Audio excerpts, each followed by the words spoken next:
सत्य का साहस।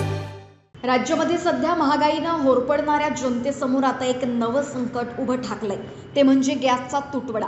राज्याच्या कानाकोपऱ्यात घरगुती आणि व्यावसायिक गॅस सिलेंडरचा पुरवठा विस्कळीत झाला असून नागरिक अक्षरशः त्रस्त झाले। एकीकडे गॅस एजन्सी समोर ग्राहकांच्या लांबच लांब रांगा पाहाव्यास मिळतायत, तर दुसरीकडे सरकार मात्र राज्यात कोणताही तुटवडा नाही असा दावा करते।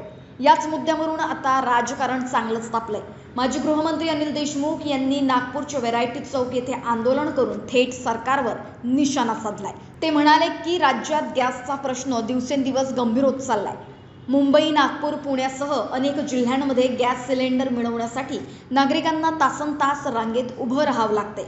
घरगुती गॅस वेळेवर मिळत नसल्यानं गृहिणींचं बजेट कोलमडलंय, तर दुसरीकडे व्यावसायिक गॅसचा पुरवठा थांबल्यानं हॉटेल व्यावसायिकांवरही संकट ओढावलंय।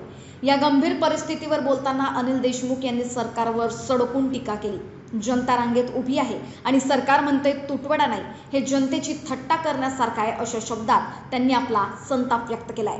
देशमुख यांनी मागणी केली आहे की सरकारनं तातडीने या प्रकरणात हस्तक्षेप करून आणि गॅस पुरवठा सुरळीत करून सामान्य नागरिकांना दिलासा द्यावा। जर हा प्रश्न तातडीनं सुटला नाही तर येणाऱ्या काळात जनक्षोभ उसळण्याची शक्यता नाकारता येत नाही। माझं म्हणणं आहे की अशा पद्धतीनं मोठ्या प्रमाणात गॅसचा तुटवडा असताना राज्य शासनाने सांगितलं पाहिजे की ठीक आहे, गॅसचा तुटवडा आहे, आम्ही प्रयत्न करतो आहे, पण अशा पद्धतीनं कोणतंही आश्वासन किंवा कोणताही दिलासा जनतेला न देता फक्त राज्यामध्ये गॅसचा तुटवडा नाही अशा पद्धतीच्या वल्गना त्यानिमित्तानं सरकार करते आहे। त्याच्यामुळे या बाबतीत सरकारने लक्ष देण्याची आवश्यकता आहे। आज आमच्या गृहिणी प्रत्येक घरामध्ये आज गॅसची अडचण आहे। अनेक रेस्टॉरंट जवळजवळ मुंबईमध्ये आणि महाराष्ट्रामध्ये 40% रेस्टॉरंट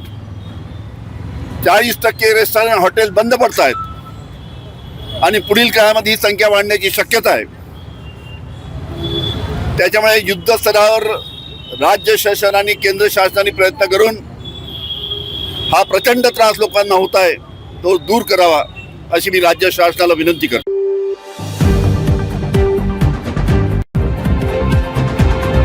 अब तक सत्य का साहस।